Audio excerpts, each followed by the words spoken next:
मैं घर की छोटी बेटी हूँ।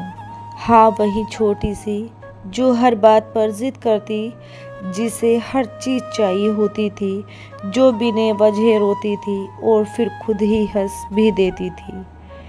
मुझे याद है जब मैं छोटी थी तो दुनिया कितनी आसान लगती थी। ना कोई डर था, ना कोई जिम्मेदारी। बस मम्मी की गोद थी, पापा का कंधा था और मेरा छोटा सा संसार। मैं हर छोटी मोटी बात पर पापा को जाकर बताती थी, पापा आज मेरी फ्रेंड ने मुझसे बात नहीं की, पापा आज मुझे चोट लग गई, पापा मुझे ये चाहिए। और पापा हर बार मेरी बात ध्यान से सुनते थे, जैसे मेरी हर छोटी बात बहुत बड़ी हो। मम्मी की गोद वो मेरी सबसे सुरक्षित जगह थी, जहाँ मैं सिर रखकर सो जाती थी और सारी दुनिया भूल जाती थी। लेकिन पता ही नहीं चला कब सब बदल गया, कब मेरी हंसी कम हो गई, कब मेरी आँखों की वो चमक धीरे धीरे कहीं खो गई। आज मैं वही हूँ, पर फिर भी सब कुछ बदल चुका है। अब मैं हर बात पर ज़िद नहीं करती, क्योंकि अब मुझे पता है हर ज़िद पूरी नहीं होती। अब मैं बिना वजह नहीं रोती, क्योंकि अब आंसू भी छुपाने पड़ते हैं।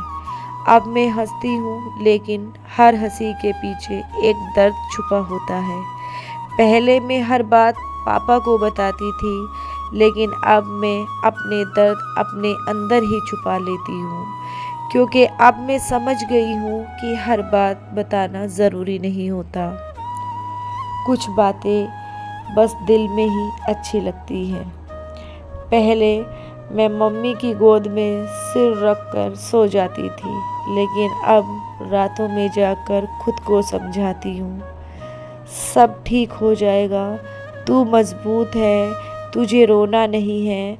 मैं खुद ही अपने आंसू पोंछती हूँ और खुद ही खुद को संभालती हूँ। घर की वही नन्ही सी गुड़िया जो सबकी लाडली थी, आज जिम्मेदारियों के बोझ तले चुपचाप बड़ी हो गई।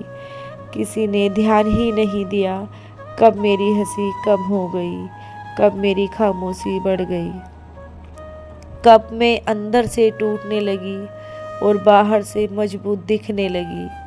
आज मैं सच में बड़ी हो गई हूँ, लेकिन मेरे अंदर कहीं एक छोटी सी बच्ची आज भी है, जो आज भी चाहती है कि कोई आए और कहे, तू ठीक है ना, तुझे कुछ चाहिए, मैं हूँ तेरे साथ। वो बच्ची आज भी तरसती है किसी के सहारे के लिए, किसी के प्यार के लिए, किसी के उस स्पर्श के लिए जो कहे सब ठीक हो जाएगा।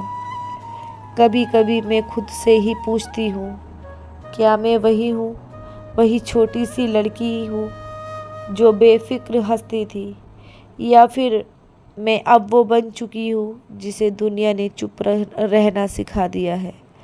लेकिन फिर मैं खुद को समझाती हूँ कि शायद बड़ा होना यही होता है, अपने दर्द छुपाना, अपनी भावनाओं को रोकना और बिना शिकायत आगे बढ़ते जाना। हाँ, मैं घर की छोटी बेटी हूँ और अब मैं सच में बड़ी हो गई हूँ, लेकिन मेरे अंदर की वो बच्ची आज भी किसी के प्यार के लिए, किसी के सहारे के लिए चुपचाप इंतज़ार कर रही है।